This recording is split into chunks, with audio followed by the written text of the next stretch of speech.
Shout out to Micah Parsons, though, for being my hero today at that Make-A-Wish event. Micah Parsons is putting pressure on Jerry Jones. Not only has he gone out in public multiple times and been like, yeah, we need to get my deal done early. I'm ready to rock. Here we go. He's setting up Jerry to be like, why is Jerry waiting? Which he usually does to the players. Yep. And then now he's putting the pressure on for free agency. This is Micah Parsons. Quote, the talent's there. We just got to be aggressive the same way other teams did. Philadelphia. I don't want to sit back and watch other teams build and us stay the same. Philadelphia. Definitely some call to action. I want to see us become aggressive and get some players that'll come in and make an impact. I want to see us bring back our own players. That's just as important. Let's see what we can do there. Kept on. So he's saying both, because the way that the Cowboys love to pitch it is, we did free agency. We made Dak the highest paid quarterback. Yep. We brought back fill in the blank. Mm-hmm. And like they'll tell you, we brought back Jordan Lewis. That was our free agency. Well, that didn't get you better. That got you your same guys back. And I love that Micah Parsons is out here directly, indirectly, I don't know. I wanted Dak to do it. He never would. Mm-hmm. Micah will. And so I'm going to get me a Micah Parsons jersey. You had a shirt on yesterday at Micah Parsons. That was something free that somebody sent me. Oh, okay. It's a cool shirt. Yeah, they were just like, hey, if we sent you a shirt, would you accept it? And I was like, yeah, because I know what you want me to do is wear it like on my YouTube. And people are like, what is that? Go buy it. But whatever. I love free stuff. Yeah. Shout out to Micah putting pressure on Jerry. Go sign people. And if you continue to quote, because you just said he also pointed out the Eagles. He talked about what the Eagles have done. So he talked about being aggressive. He also specifically pointed out what the Eagles were doing in that quote. Yeah, we're seeing a player empowerment thing because Joe Burrow the other day said, yeah, specifically, look at the Eagles. They can pay everyone. Why can't you? Well, we know why Cincinnati can't. But with the Cowboys, they should be able to. So the fact that Micah sees all these things happening, he's like, hey, I've seen what people have done for their other players. Right. Why can't you do that for me? Why can't we sign early so I can free up some money so you can bring back so you can bring back Chauncey, and I don't have to get double teamed into oblivion? The problem is, better be a problem. It better be a problem. What's the problem? I don't know. Yeah. No, the player empowerment for the guys. I do believe in player empowerment. Yeah. But you're talking to the two guys that we recently spoke on, who their ownership is. Remember on Sister Act where she was like, I haven't seen she was like stomping the floor like, Alma, put your hearing aid on. She was a nun, right? Yeah. Yep. Yeah, okay. Whoopee. Joe Burrow and Micah Parsons are speaking To old people? to people. Oh, man. Alma, put your they're not listening to that. Oh, man. They you know that you need to have better players on your football team. Yeah. You know that free agency isn't you signing your guys back, because that doesn't actually make you better. That makes you the same what you had a year ago. And you know what those guys bring. Yeah. But you're talking to ownership and talking to owners who aren't listening. And what they do is, and this is the mental gymnastics that Jerry plays. Mm-hmm. He goes, we're gonna sit in this suite and talk for 2 hours. And I'm and sure and right on and I got you. And then I'm gonna go out here and do what the hell I want to do. Yep. Because this isn't the first time that Micah said this, and I'm glad that Micah's saying it. And he should say it. He should say it as loud as he possibly can. Because his window, he's going into year 5. Yes? Yes, he's going in his 5th year. So let's just say everything goes perfect for him the next 5 years. Yeah. It's a 10-year career. It's a great career. Fantastic. If he does 12 sacks a season, he'll have over 100 sacks. Yep. He'll be a couple more all pros. Hall of Fame. And he'll go to the Hall of Fame. Mm-hmm. And then that's it.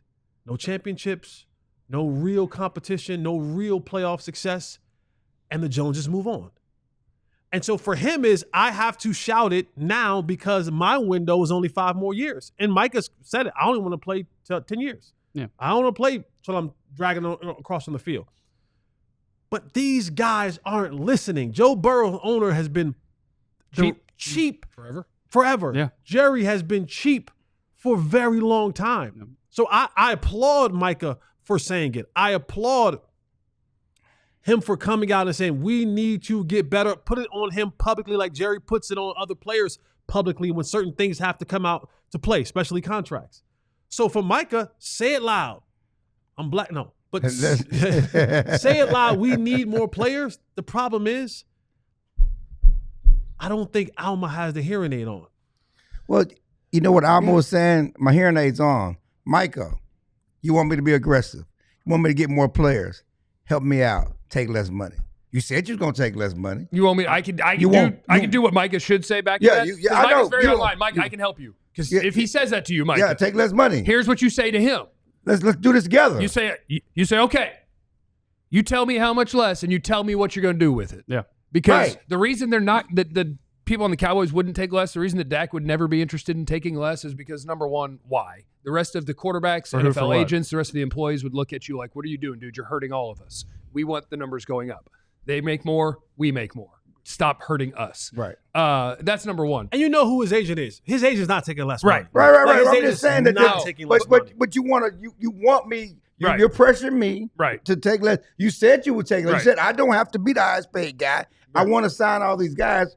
Well, show me. And I'll tell him, I will take 36 instead of 40 or whatever the number is. Yeah. I absolutely will.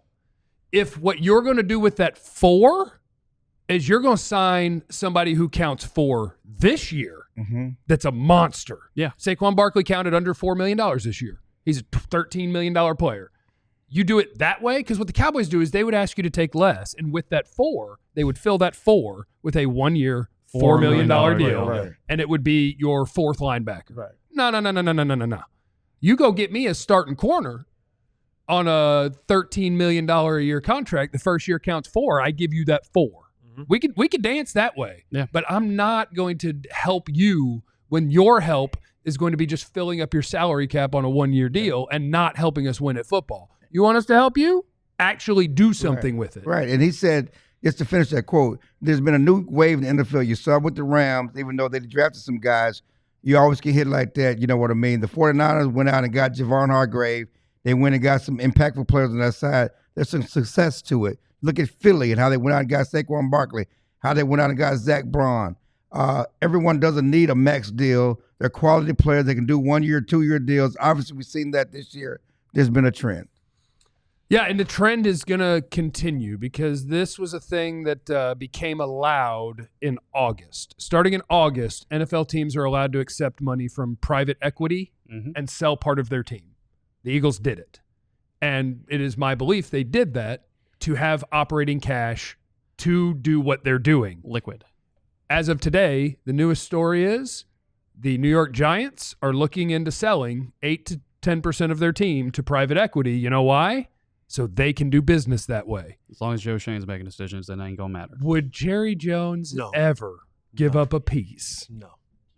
of his thing? No. Like it doesn't even matter. No one's going to know the names of who gives it to you. You're just taking someone's money. They're going to have 8% of your team, and now you can go do things the way that the most competitive teams are going to do things. But I do think Jerry Jones is one of the ones who's looking at that like, that ain't why we built this. You couldn't share the Jimmy Johnson, like, just even reputation of, like, hey, you did your thing and I did my thing. No, you could have done – anyone could have coached this team. He couldn't – yeah, he's not going to sell any part of it. The thing where Jerry said literally in Jimmy's second potential contract, like, we're going to change it to say that I have personnel control because it looks fun. Yeah. Like, that tells you the Jerry thing. He's like, no, I bought this for me. This ain't for us to – break even, or like, this is team. The new thing in the NFL is I am willing to give up some profits to try to win Super Bowls. I dare you, Jerry. Happy Valentine's Day. We all silly like the mayor.